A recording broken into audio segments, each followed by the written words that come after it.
इस खबर के प्रायोजक हैं बचपन and 7 star convent school Khunkhuna. बचपन स्कूल जहां भविष्य बुना जाता है। कहते हैं कृषि जीवन का आधार है। कृषि के बिना न जीवन है और न ही इस सभ्यता को बचाया जा सकता है।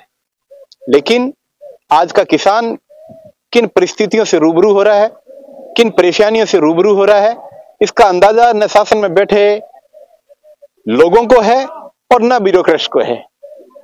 ये किसान देश के कोने कोने से अपनी उपज को लेकर के सड़क मार्ग होते हुए देश के विभिन्न क्षेत्रों के अंदर अपनी फसलों को, अपने चारे को बेचने के लिए निकलते हैं। इन किसानों के साथ पूरे मार्ग में किस तरीके की समस्याएं, किस तरीके का खर्चा और किस तरीके की दूसरी दुविधाएं पैदा होती है, ये जानने के लिए आज हम डीडोना के समीप जो हाईवे है, इस हाईवे पर बहुत सारे हरियाणा से आए हुए किसान भाई अपने ट्रैक्टर्स के साथ, अपने चारे की ये भरी हुई ट्रॉलियों के साथ में मौजूद है। इनसे हम जानने की कोशिश करेंगे कि किस तरीके की समस्याओं का सामना इन लोगों को करना पड़ रहा है और किस तरीके की सुविधाओं की मांग इन लोगों की रहती है और किस तरीके की सुविधाएं इनके जनप्रतिनिधि और सरकार इनको दे रही है।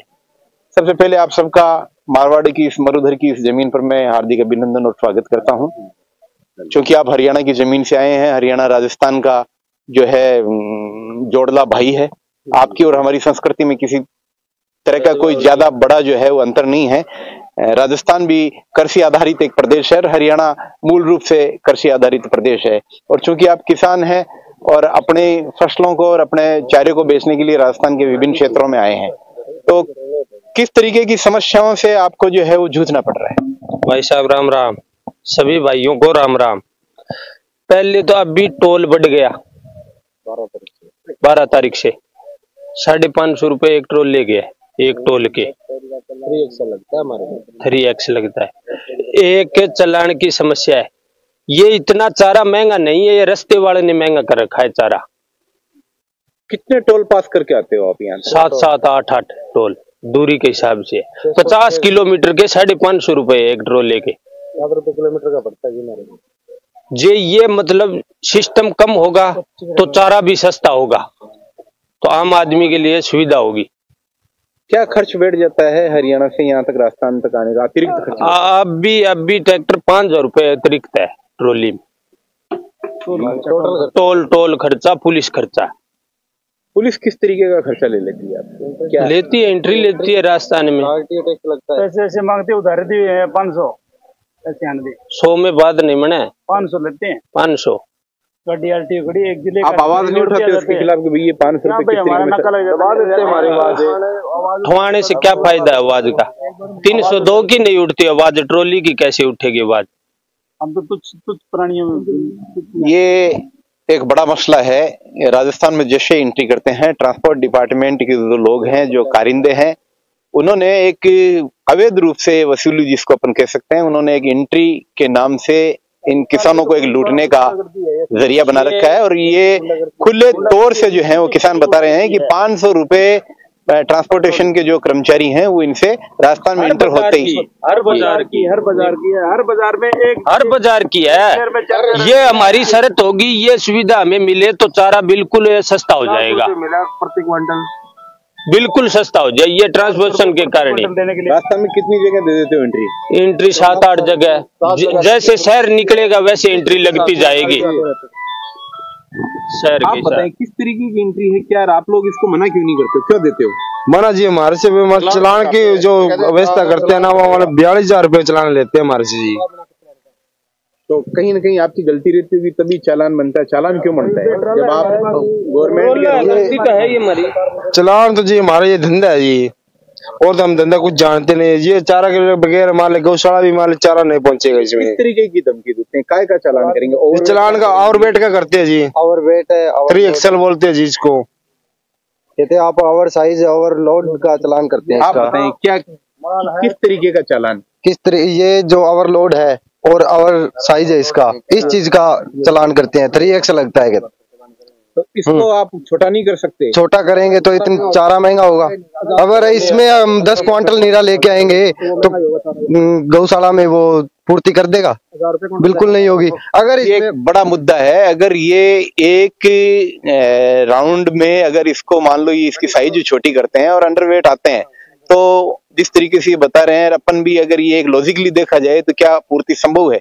तो ये चारे को लेकर के एक तरीके की अपन मजबूरी कह सकते हैं कि इसका जो आकार है वो ऑटोमेटिकली जो है वो बड़ा हो जाता है, क्योंकि इसका ये हल्की चीज होती है तो नो डाउट ये आकार में जो है वो बड़ी होगी। जैसे ही ये 3 एक्सल के उस पैमाने पर आते हैं, आते ही इनका जो टैक्स स्लैब है वो ऑटोमेटिकली बढ़ जाता है। और उसी दबाव में लेकर के राजस्थान में एंट्री होने के बाद में ट्रांसपोर्ट डिपार्टमेंट के जो लोग हैं उसका इनको डर दिखा करके, भय दिखा करके, अरे ये एक चौथ वसूली, अवैध वसूली का जो उन्होंने है ये एक पैटर्न बना रखा है, इनसे वो की जाती है। और यही कारण है कि एक ट्रैक्टर जो हरियाणा से रवाना होकर के राजस्थान के नागौर तक पहुंचता है वो करीब करीब 8 टोल नाकों से गुजरता है।